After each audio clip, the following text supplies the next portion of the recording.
2022 तक महोदय 2022 तक देश के हर गरीब को छत मिल जानी थी, किसान की आय दुगनी होनी थी, 100 स्मार्ट शहर बनने थे। फिर कहा चिंता मत करो, अमृतकाल है, रुक जाओ।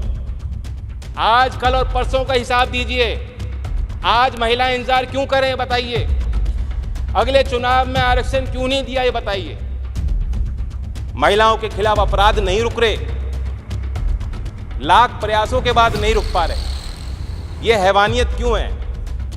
उन्नाव हो, कठुआ हो, हाथरस हो, मणिपुर हो, महिला जो हमारी खिलाड़ियां थीं, कितना अत्याचार चुपचाप सहें। अच्छा होता कि आज ट्रेजरी बेंचेस से जो आवाज निकल रही है उस समय भी आपको उनके पक्ष में बात रखनी चाहिए कि जो माननीय देश के प्रधानमंत्री स्वर्गीय अटल बिहारी वाजपेयी जी के समय जो कानून आया था, जो प्रस्ताव आया था, जो प्रक्रिया थी, उस प्रक्रिया में क्या कमियां थी?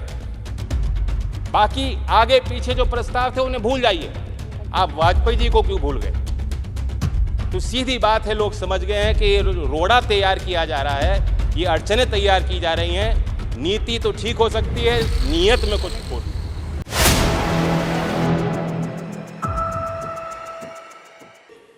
धन्यवाद अध्यक्ष जी।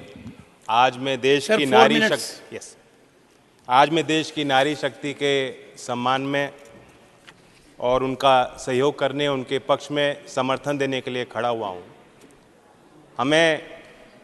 हमारे देश में महिलाएं अलग अलग रूप में दिखती हैं, घर के अंदर, घर के बाहर, खेत में मजदूरी भी करती हैं, खेती भी करती हैं, उद्यमी भी हैं, व्यापारी भी हैं, रोजगार ले भी रही हैं, रोजगार दे भी रही हैं, छात्र भी हैं, वैज्ञानिक भी हैं, एस्ट्रोनॉट भी हैं, खिलाड़ी भी हैं।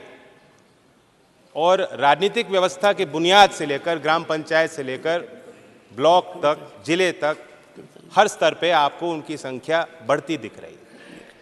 लेकिन ये कटु सत्य है कि विधान पालिकाओं में जो संख्या उनकी होनी चाहिए थी, जो तादाद होनी चाहिए थी, वो आज तक बन नहीं पाई। और इसलिए आरक्षण जैसे अफर्मेटिव एक्शन को लेकर आज हम सब लोग मिलकर पूरा जोर लगाने के लिए तैयार। आज के दिन मैं चौधरी चरण सिंह जी को याद करता हूं।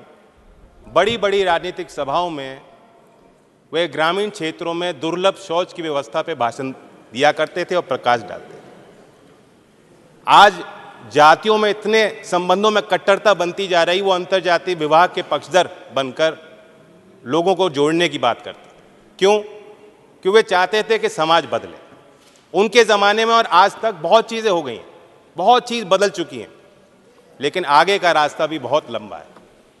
मैंने खुद देखा है महोदय, गांव में अगर सामाजिक और राजनीतिक परंपराओं के कारण लज्जा और शर्म को बहाना बनाकर अगर उन पे बोझ ज़्यादा लगाया जाता है, तो शहरों में भी, मध्यम वर्ग में, बहुत बड़े बड़े संभ्रांत परिवारों में भी घर की महिलाएं खाना बना रही हैं। बाहर वालों को, घर वालों को पहले खाना खिलाती हैं, उसके बाद सबसे आखिर में वो खाती हैं, चाहे वो गर्भवती भी हों।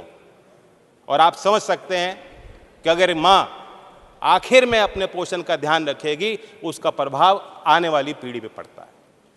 और इसलिए गुजरात से भी ताज्जुब करने वाले आंकड़े आते हैं, बहुत निराश करने वाले आंकड़े आते हैं जब कुपोषण की हम बात करते हैं। महिलाओं के खिलाफ अपराध नहीं रुक रहे, लाख प्रयासों के बाद नहीं रुक पा रहे। ये हैवानियत क्यों है? उन्नाव हो, कठुआ हो, हाथरस हो, मणिपुर हो, महिला जो हमारी खिलाड़ियां थीं, कितना अत्याचार चुपचाप सहें। अच्छा होता कि आज ट्रेजरी बेंचेस से जो आवाज निकल रही है उस समय भी आपको उनके पक्ष में बात रखनी चाहिए। मैं मानता हूं कि इन चीजों का समाधान तब होगा जब हम जैसे लोगों की संख्या ऐसे सदनों में कम होगी और महिलाओं को खुद एजेंसी मिलेगी और खुद अपने नेतृत्व को आगे बढ़ने का मौका महिलाओं को as a voter, as a supporter and as a leader मिलेगा। और इसलिए मैं इस बिल का समर्थन करता हूं। बिल के लिए संबंध में दो ही सवाल है मेरे। नंबर 1, आप ही की प्रक्रिया को अगर हम फॉलो करते हैं तो 10 साल तो कहीं नहीं गए। तो जो चीज 2034 तक शायद आनी है, उसके लिए ये जल्दबाजी क्यों? स्पेशल सेशन होगा, पहले बताया नहीं जाएगा क्या बिल है, और उसके बाद जल्दबाजी में ये लो बिल और पास करो। क्या मजबूरी है? विंटर सेशन में भी ला सकते थे। कल गृह मंत्री अमित शाह जी ने लोकसभा में कहा कि हम ये जो आयोग बना रहे हैं, परिसीमन आयोग, ये जन सुनवाई करेगा। क्या महिलाओं को आरक्षण देने के लिए हमें जनसंख्या तलाशनी पड़ेगी, जिले जिले में जन सुनवाई करनी पड़ेगी? क्या आज भी महिलाओं को आगे आके गवाही देनी पड़ेगी कि हमें आरक्षण दो? फिर दोबारा मांग उठानी पड़ेगी, फिर दोबारा विरोध झेलना पड़ेगा? तो इसलिए परिसीमन आयोग की कहीं कोई आवश्यकता नहीं। और मैं सवाल पूछता हूं कि जो माननीय देश के प्रधानमंत्री स्वर्गीय अटल बिहारी वाजपेयी जी के समय जो कानून आया था, जो प्रस्ताव आया था, जो प्रक्रिया थी, उस प्रक्रिया में क्या कमियां थी? बाकी आगे पीछे जो प्रस्ताव थे उन्हें भूल जाइए, आप वाजपेयी जी को क्यों भूल गए?